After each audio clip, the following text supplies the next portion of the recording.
Aujourd'hui, nous allons parler de comment vivre une vie épanouie. La vie est une étincelle fugace dans l'immensité du temps.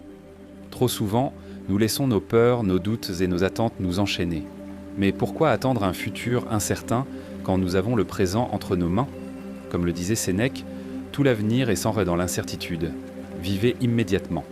Le bonheur et l'épanouissement ne se trouvent pas dans la course effrénée vers plus. Au contraire, c'est dans la simplicité que réside la véritable richesse. Ce n'est pas l'homme qui a trop peu, mais l'homme qui veut plus, qui est pauvre, car la vraie abondance est intérieure. Plutôt que de théoriser sans agir, incarnons nos valeurs. Ne perdez plus de temps à discuter de ce que doit être un homme bon. Soyez-en un. Nous devons faire face à la vie avec courage, car celui qui craint la mort ne fera jamais rien qui vaille un homme vivant. L'essence d'une vie accomplie repose sur notre capacité à nous concentrer sur ce qui compte réellement. Vivre une bonne vie, nous en avons le potentiel, si nous pouvons apprendre à être indifférents à ce qui ne fait aucune différence. Notre bonheur est déterminé par la manière dont nous percevons le monde. Le bonheur de votre vie dépend de la qualité de vos pensées. Ce n'est pas ce qui nous arrive qui définit notre destin, mais notre réaction face aux épreuves. Ce n'est pas ce qui vous arrive, mais la façon dont vous y réagissez qui compte. L'angoisse naît du refus du présent. La vie est très courte et angoissante pour ceux qui oublient par le passé, négligeant le présent et craignent l'avenir. Or, la plénitude se trouve ici et maintenant. Le vrai bonheur est de jouir du présent sans dépendre anxieusement de l'avenir. Grandir exige parfois de renoncer à l'image que l'on veut projeter. Si tu veux t'améliorer, contente-toi de passer pour un idiot et un stupide. Attendre passivement ne nous mènera nulle part.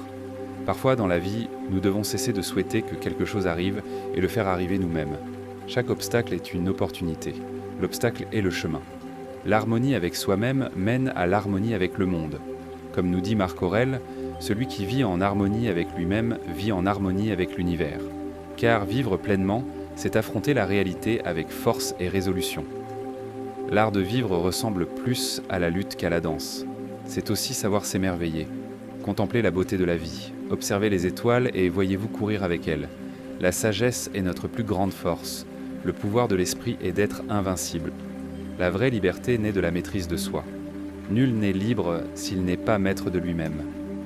Apprenons du silence, de l'introspection et de la patience. Le silence est une leçon apprise à travers les nombreuses souffrances de la vie. Et surtout, cultivons la bienveillance. La meilleure vengeance est de ne pas ressembler à son ennemi. Nos pensées influencent notre perception du monde. L'homme n'est pas affecté par les événements, mais par le regard qu'il porte sur eux. La véritable richesse, ce n'est pas ce que nous possédons, mais ce dont nous n'avons pas besoin. La richesse ne consiste pas à avoir de grandes possessions, mais à avoir peu de besoins. Et tout commence par la connaissance de soi. La connaissance de soi est le début de toute sagesse. Parlons peu, mais parlons bien. Les sages parlent parce qu'ils ont quelque chose à dire, les fous parce qu'ils doivent dire quelque chose. Trop d'inquiétude nous empêche de vivre. L'esprit qui s'inquiète des événements futurs est malheureux. La vraie sagesse, accepter notre ignorance. La seule vraie sagesse consiste à savoir que l'on ne sait rien. Savoir voir le monde avec un regard neuf est la clé. La sagesse commence par l'émerveillement. Écoutons plus, parlons moins. La connaissance parle, mais la sagesse écoute. Et surtout, mesurons notre vie en moments de bonheur, non en années. Comptez votre âge en amis, pas en années.